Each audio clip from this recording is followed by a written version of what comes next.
Julius Caesar భార్య ఒక కలగంది. ఆ కలలో జూలియస్ సీజర్ రక్తపు మడుగులో పడి ఉన్నట్టు, తన మీద హత్యా ప్రయత్నం జరిగినట్టు తనకు కలొచ్చింది. అలా కలొచ్చినప్పుడు జూలియస్ సీజర్తో అనగా తన భర్తతో, అయ్యా మీరు మీటింగ్కి వెళ్తున్నారు కదా, అవును ఈరోజు ప్రాముఖ్యమైనటువంటి మీటింగ్ ఉంది, అధికారులతో మీటింగ్ ఉంది అని రాత్రి నాకు కల వచ్చింది. ఆ కలలో మీరు మీటింగ్కి వెళుతున్నప్పుడు ప్యాలెస్లో అడుగు పెట్టిన వెంటనే మీ మీద దాడి జరిగింది. మిమ్మల్ని పొడిచి చంపేశారు. రక్తపు మడుగులో మీరు పడి ఉన్నట్లుగా నాకు కలలో కనిపించింది. బహుశా వెళ్ళడం క్షేమం కాదేమో, ఒకసారి ఆలోచించండి.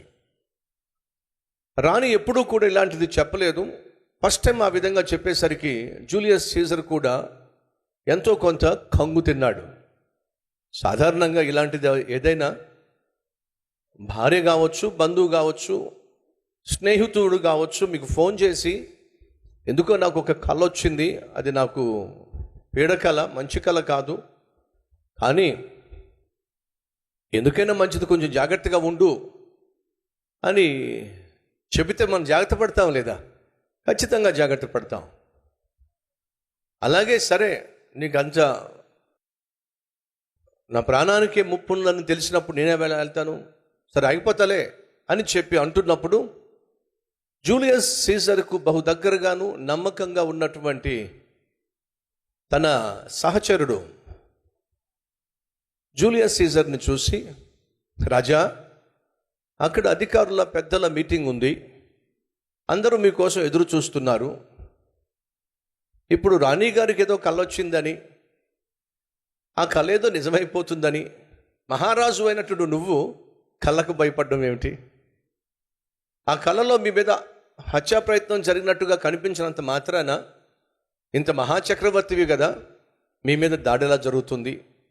మేమందరం లేమా?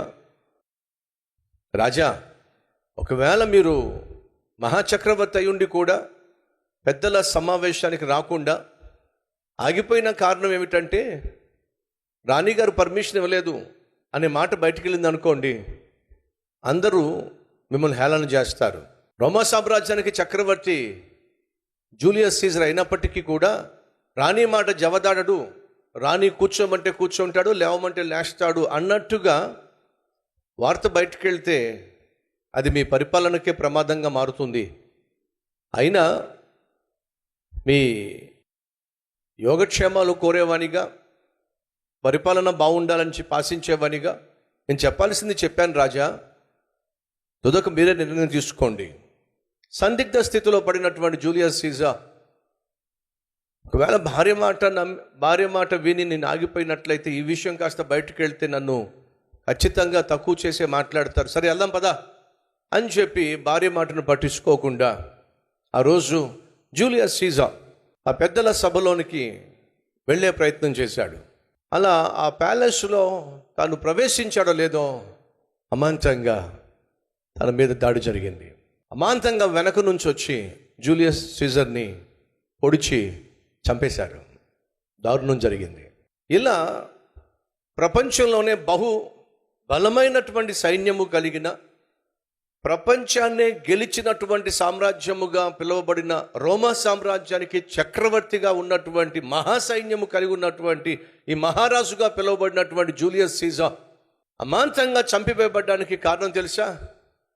ఎవడైతే రాజా మీరు రాణి గారు మాట విని ఒకవేళ మీరు ఆగిపోయినట్లయితే దేశమంతా తెలుస్తుంది, సామ్రాజ్యం అంతా తెలుస్తుంది, పరిపాలించేది ఆయన కానీ ఆయనను పరిపాలించేది రాణి గారు అనే వార్త తెలిస్తే బాగుండదని చెప్పాడు చూసారా? వాడేనండి అసలైన కారకుడు, వాడే నమ్మక ద్రోహి, వాడిని శత్రువులు కొనేశారు. అంత ఎందుకండి, యేసుక్రీస్తుకు 12 మంది శిష్యులు ఉన్నారు.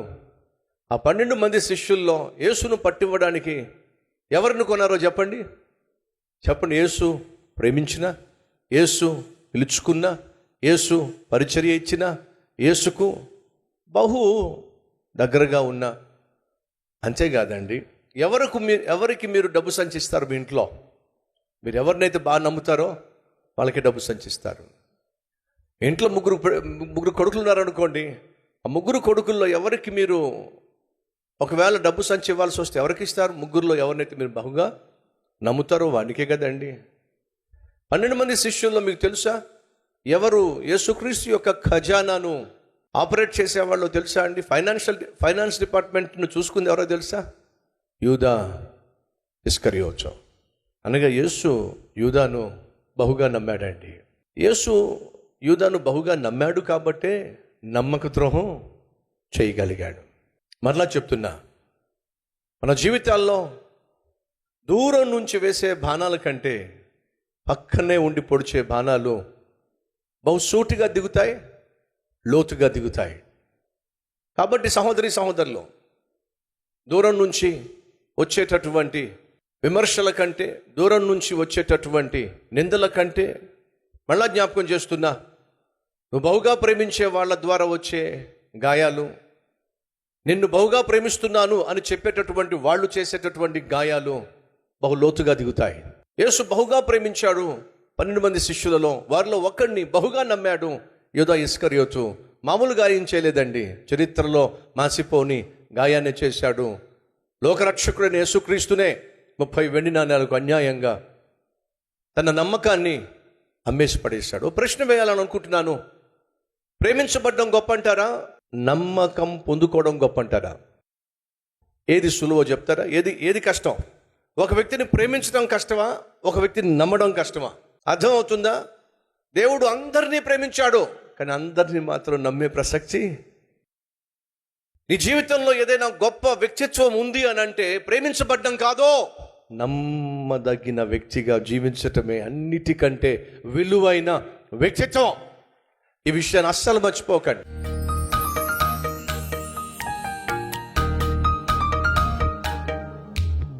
నీ మనస్సు దయచేయండి ఆయన, జాలిపడే గుణము దయచేయండి అయ్యా, ఆదరించే మనస్సు దయచేయండి అయ్యా, ఆదుకునే శక్తిని దయచేయండి అయ్యా, అర్థం చేసుకునే అవగాహన దయచేయండి అయ్యా. నాయనా, అన్నిటికంటే మిన్న ఒకరు మమ్మలను నమ్మడం అయ్యా. నమ్మక ద్రోహం చేయడానికి వీల్లేదయ్యా. మా జీవితంలో ఎంతోమంది మా జీవితంలో కలుస్తారు, ఎంతోమంది తారసపడతారు, మమ్మల్ని మోసం చేసే వాళ్ళు ఉండొచ్చు, కానీ మేము మాత్రం మోసం చేయడానికి వీల్లేదయ్యా. మమ్మను నమ్మించి వంచే వాళ్ళు ఉండొచ్చు, కానీ మేము మాత్రం నమ్మించి వంచడానికి వీల్లేదయ్యా.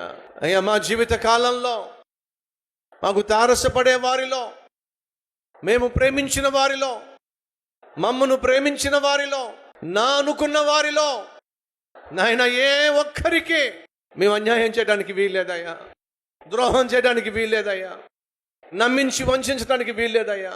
నానే కాదు, ఎవరిని మేము ద్రోహం చేయడానికి వీల్లేదు నాయన. అయ్యా, నీ మనస్సు ఏ ఒక్కరికి అన్యాయం చేసేది కాదు. ఆ మనసు మాకు దయచేయండి అయ్యా, ఆ మెత్తని మనస్సు మాకు దయచేయండి అయ్యా. ఎదుటివాని కష్టాన్ని చూసినప్పుడు కరిగిపోయే మనసు దయచేయండి అయ్యా, జాలిపడే మనస్సు మాకు దయచేయండి అయ్యా. యేసు నామం పేరట వేడుకుంటున్నాం తండ్రి, ఆమేన్.